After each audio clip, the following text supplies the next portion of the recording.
নমস্কার বন্ধুরা, আজকের আমি ভোলা মাছের ঝোল রান্না করে দেখাবো। প্রথমে কড়াইতে তেল গরম করে নিয়ে ভোলা মাছটা ভেজে নিয়েছি। এবার কড়াইতে তেল গরম হয়ে যাওয়ার পর কিছু গরম মশলা দিয়ে দিলাম, গোটা গরম মশলা। তারপর পেঁয়াজ কুচি দিয়ে দিলাম আর আদা দিয়ে দিলাম। এর মধ্যে আমরা রসুন দেব না। আর কিছু গুঁড়ো মশলা আমরা ব্যবহার করেছি, যেমন লঙ্কা গুঁড়ো, ধনে গুঁড়ো, জিরে গুঁড়ো, হলুদ গুঁড়ো আর টমেটো বাটা আর একটু লবণ। এইটা দিয়ে ভালো করে কষিয়ে নিতে হবে। মশলা কষানো হয়ে গেলে এর উপর থেকে আমরা কেটে রাখা আলু আর কচু দিয়ে কষিয়ে নিলাম। ভালো করে কষানো হয়ে যেতে উপর থেকে আমরা গরম জল দিয়ে দিলাম।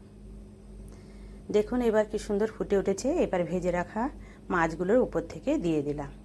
এই ভিডিওটা যদি আপনাদের ভালো লাগে লাইক শেয়ার কমেন্ট করতে ভুলবেন না। দেখুন তরকারি ফুটে গেছে, এবার নামিয়ে নিলাম। নামিয়ে উপর থেকে আমরা বিলেতি ধনেপাতা দিয়ে সাজিয়ে দিলাম।